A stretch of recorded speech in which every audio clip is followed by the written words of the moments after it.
نحمدہ و نصلی علی رسولہ الکریم اما بعد فاعوذ باللہ من الشیطان الرجیم بسم اللہ الرحمن الرحیم رب اشرح لی صدری ویسر لی امری واحلل عقدۃ من لسانی یفقہوا قولی رب زدنی علما رب زدنی علما رب زدنی علما اللہم فقہنا فی الدین اللہم فقہنا فی الدین اللہم فقہنا فی الدین اعوذ باللہ السمیع العلیم من الشیطان الرجیم من ہمزہ ونفخہ ونفثہ وَلَقَدْ أَرْسَلْنَا بلا شبہ یقیناً ہم نے بھیجا نوحًا الی قومہ نوح کو اس کی قوم کی طرف فلبث پھر وہ ٹھہرا رہا فیہ ان میں الف سنہ اس میں 1000 سال الا 50 مگر 50 عاماً سال فاخذہم پھر پکڑ لیا انہیں الطوفان طوفان نے وہم ظالمون اور اس حال میں کہ وہ سب ظالم تھے فانجیناہ پھر بچا لیا ہم نے اسے واصحاب السفینہ اور کشتی والے وجعلناہا اور ہم نے بنا دیا اسے آیات للعالمین ایک نشانی تمام جہان والوں کے لیے۔ عربک کے ورڈ دیکھیے، لبث وہ ٹھہرا رہا، الفا سال، 50 عامہ 50 سال، جعلنا ہم نے بنا دیا۔ آیت نمبر 14 کو دیکھ لیتے ہیں ہم۔ اور بلا شبہ ہم نے بھیجا نوح کو ان کی قوم کی طرف، پھر وہ ٹھہرا رہا ان میں 1000 سال مگر 50 سال کم، پھر پکڑ لیا انہیں طوفان نے۔ قرآن کے الفاظ سے معلوم ہوتا ہے کہ یہ ان کی دعوت و تبلیغ کی عمر ہے۔ ان کی پوری عمر کتنی تھی اس کی صراحت نہیں کی گئی۔ بعض کہتے ہیں 40 سال نبوت سے قبل اور 60 سال طوفان کے بعد اس میں شامل کر لیے جائیں تو اور بھی کئی قول ہیں، واللہ عالم بالصواب۔ آیت نمبر 15 اور پھر بچا لیا ہم نے اسے اور کشتی والوں کو، اور ہم نے بنا دیا اسے ایک نشانی جہان والوں کے لیے۔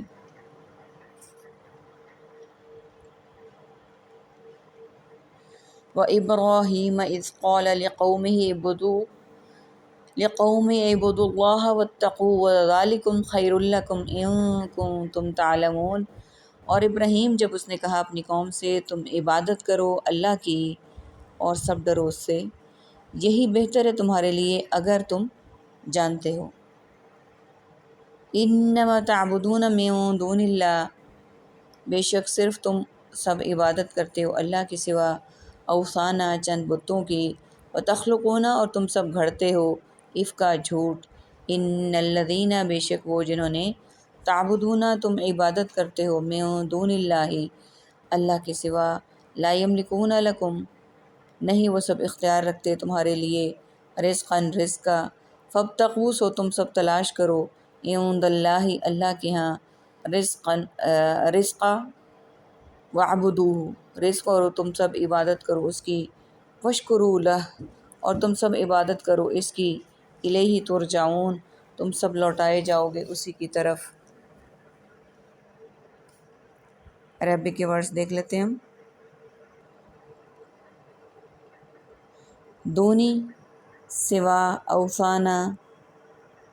چند بتوں کے، افکا جھوٹ، دونی سوا، ابتغوا تم سب تلاش کرو، یہ ورڈز ہمارے پاس عربک کے ہیں۔ اور ہم نے بھیجا ابراہیم علیہ السلام کو جب اس نے کہا اپنی قوم سے تم عبادت کرو اللہ کی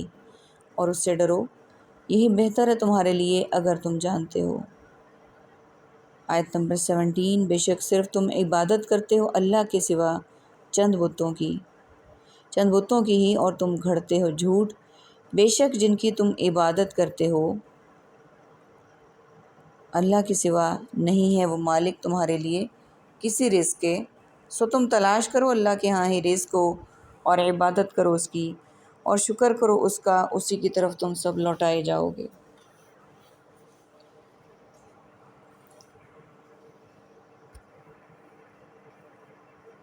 اب اس میں دیکھ لیتے ہیں ہم،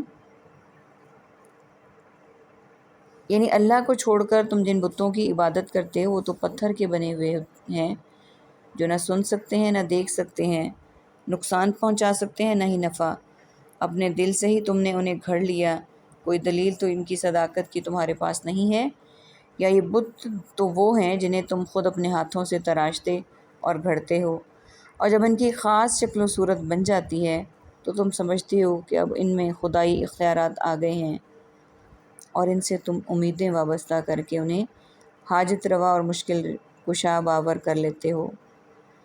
یعنی جب یہ بت تمہاری روزی کے اسباب اور وسائل میں سے کسی بھی چیز کے مالک نہیں ہیں، نہ بارش برسا سکتے ہیں، نہ زمین میں درخت اگا سکتے ہیں، نہ سورج کی حرارت پہنچا سکتے ہیں، نہ تمہیں وہ صلاحیتیں دے سکتے ہیں جنہیں بروئے کار لا کر تم قدرت کی ان چیزوں سے فیض یاب ہوتے ہو، پھر تم روزی اللہ ہی سے طلب کرو، اسی کی عبادت اور اسی کی شکر گزاری کرو۔ یعنی مر کر دوبارہ پھر جب زندہ ہو کر سب کو اسی کی طرف لوٹنا ہے،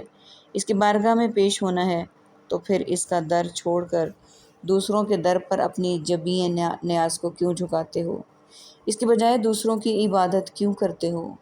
اور دوسروں کو حاجت روا اور مشکل کشا کیوں سمجھتے ہو؟ نیکسٹ آیت دیکھیے، وَإِن تُكَذِّبُوا، اور اگر تم سب جھٹلاؤ، فَقَدْ كَذَّبَ، تو یقیناً جھٹلایا، مِّن قَبْلِكُمْ، کئی امتوں نے تم سے پہلے، وَمَا عَلَى الرَّسُولِ إِلَّا الْبَلَاغُ الْمُبِينُ، اور نہیں رسول پر مگر پہنچانا واضح طور پر۔ اولم کیا نہیں، یرو، تم نے دیکھا، کیف یبدئ اللہ الخلق، ان سب نے دیکھا کیسے وہ پہلی بار پیدا کرتا ہے اللہ الخلق کا، مخلوق کو، ثم یعیدہ، پھر وہ سب لوٹائے گا اسے، ان ذلک علی اللہ یسیر، بلا شبہ یہ اللہ پر بہت آسان ہے۔ قل، آپ کہہ دیجئے، سیروا فی الارض، تم سب چلو پھرو زمین میں، فانظروا، تو پھر تم دیکھو، کیف بدأ، کیسے اس نے پہلی بار پیدا کیا، الخلق مخلوق کو، ثم اللہ، پھر نہ اللہ، ینشئ النشأۃ الاولیٰ، وہ پیدا کرے گا دوسری بار پیدا کرنا، ان اللہ، بے شک اللہ تعالیٰ، علی کل شیء قدیر، ہر چیز پر خوب قدرت رکھنے والا ہے، یعذب من یشاء، عذاب دیتا ہے وہ جس کو چاہتا ہے۔ آیت نمبر ہمارے پاس 18، اور اگر تم جھٹلاؤ مجھے تو یقیناً جھٹلایا تھا کئی امتوں نے تم سے پہلے، اور نہیں ہے رسول پر واضح طور پر پہنچا دینا۔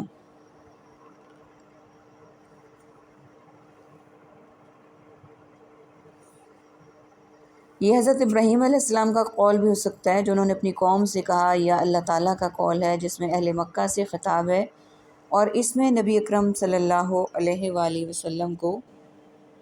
تسلی دی جا رہی ہے کہ کفار مکہ اگر آپ کو جھٹلا رہے ہیں تو اس سے گھبرانے کی ضرورت نہیں، پیغمبروں کے ساتھ یہی ہوتا آیا ہے، پہلی امتیں بھی رسولوں کو جھٹلاتی اور اس کے نتیجہ میں بھی وہ ہلاکت و تباہی کی صورت میں بھگتتی رہی ہیں،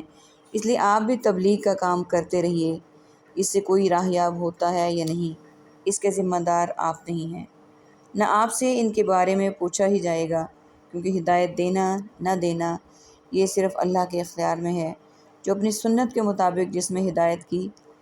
طلب صادق دیکھتا ہے اس کو ہدایت سے نواز دیتا ہے، دوسروں کو ضلالت کی تاریکیوں میں بھٹکتا ہوا چھوڑ دیتا ہے۔ آیت نمبر 19، اور بھلا کیا نہیں دیکھا انہوں نے کیسے پہلی بار پیدا کرتا ہے اللہ کی مخلوق کو، پھر وہ لوٹائے گا اسے، بلا شبہ اللہ پر یہ بہت آسان ہے۔ توحید و رسالت کے اثبات کے بعد یہاں سے معاد آخرت کا اثبات کیا جا رہا ہے جس کا کفار انکار کرتے تھے۔ فرمایا، پہلی بار پیدا کرنے والا بھی وہی ہے جو تمہارا سرے سے وجود ہی نہیں تھا، پھر تم دیکھنے، سننے اور سمجھنے والے بن گئے، اور پھر تم مر کر دوبارہ مٹی میں مل جاؤ گے، بظاہر تمہارا نام و نشان تک نہیں رہے گا، اللہ تعالیٰ تمہیں دوبارہ زندہ فرمائے گا، یعنی یہ بات چاہے تمہیں کتنی مشکل لگے اللہ کے لیے بالکل آسان ہے۔ آیت نمبر 20، کہہ دیجئے تم چلو پھرو زمین میں، پھر دیکھو کیسے اس نے پہلی بار پیدا کیا مخلوق کو، پھر اللہ ہی پیدا کرے گا اس کو دوسری بار پیدا کرنا، بے شک اللہ ہر چیز پر خوب قدرت رکھنے والا ہے۔ یعنی آفاق میں پھیلی ہوئی اللہ کی نشانیاں دیکھو اور زمین پر غور کرو، کس طرح سے اسے پھاڑا، اسے بچھایا، اس میں پہاڑ، وادیاں اور نہریں اور سمندر بنائے، اسی سے انواع و اقسام کی روزیاں اور پھل پیدا کیے۔ کیا یہ سب اس بات پر دلالت نہیں کرتے کہ انہیں بنایا گیا اور ان کا کوئی بنانے والا ہے؟